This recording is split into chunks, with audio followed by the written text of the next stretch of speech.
চিন্তা করবেন না, এই সময়গুলো কেটে যাবে।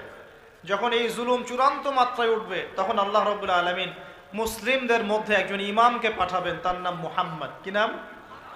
মুহাম্মদ। তাকে মানুষ বলবে আল মাহদি, এটা তার টাইটেল। মাহদি তার নাম নয়, তার নাম হচ্ছে মুহাম্মদ। তার বাবার নাম হবে আব্দুল্লাহ, তার মায়ের নাম হবে আমিনা, ঠিক নবী সাল্লাল্লাহু আলাইহি ওয়াসাল্লামের মতোই। এবং তিনি মুহাম্মদ সাল্লাল্লাহু আলাইহি ওয়াসাল্লামের বংশধরদের মধ্যেই হবেন। মাহাদি চট্টগ্রাম থেকে বের হবে না, মাহাদি বুয়েট থেকে বের হবে না। বাংলাদেশ থেকেও তো দু চারটা মাহাদি অলরেডি বের হয়ে গেছে, বের হয় নাই? আর মাহাদি আরবি ভাষায় কথা বলবে। কি ভাষায় কথা বলবে? পাঞ্জাবি ভাষায় কথা বলবে না। আমাদের পাঞ্জাব থেকে একটা মাহাদি বের হয়েছিল ইংরেজদের সময়, ব্রিটিশ আমলে। সে বলেছে আমি মাহাদি, আমি ঈসা, নাউজুবিল্লাহ। পরে দাবি করেছে সেই নবী। আর বাংলার মাটিতে এদের দাওয়াত এখন খুব জোরে জোরে চলছে। নাম দিয়েছে আহমেদিয়া মুসলিম জামাআহ, নাম শুনেছেন নাকি? তাদের এই নেতা দাবি করেছিল সে মাহদি, সেই ঈসা, নাউজুবিল্লাহ। তো মাহদি আরবি ভাষায় কথা বলবে ভাই, আর মাহদি হবেন আরব মায়ের সন্তান, পাঞ্জাবি মায়ের সন্তান না। পাঞ্জাবি ভাষায় কথা বলবে না, বাংলা ভাষায় কথা বলবে না। তিনি মদিনা থেকে আসবেন। কোত্থেকে? তিনি দায়িত্ব নিতে চাইবেন না, বরং পালিয়ে আসবেন মক্কায়।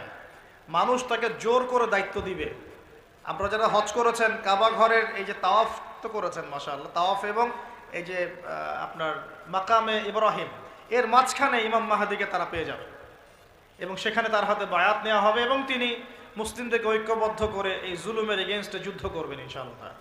বিশ্ব এখন অনেক কিছু দেখা বাকি আছে, হতাশ হবেন না। বিশ্বে এখন অনেক কিছু ঘটা বাকি আছে। মহামারী হয়েছে, জালজালা হবে, হ্যাঁ আল্লাহ পাকের আযাব গজবগুলো আসবে, নৈতিকতার অবক্ষয় হবে, জুলুম বাড়বে, ঘরে ঘরে ফিতনা ছড়িয়ে পড়বে। এর মধ্যেও আসহাবুল কাহাফের মতো কিছু মানুষ ঈমানও ধরে রাখবে ইনশাআল্লাহ।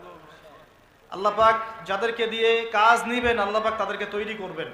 নতুন প্রজন্ম আল্লাহ পাক নিয়ে আসবেন। কোরআনকে কেউ মিটিয়ে ফেলতে পারবে না, সুন্নতকে কেউ মিটিয়ে ফেলতে পারবে না। এটা পৃথিবীতে থাকবেই ইনশাআল্লাহ তাআলা। এভাবে চলতে থাকবে সময়।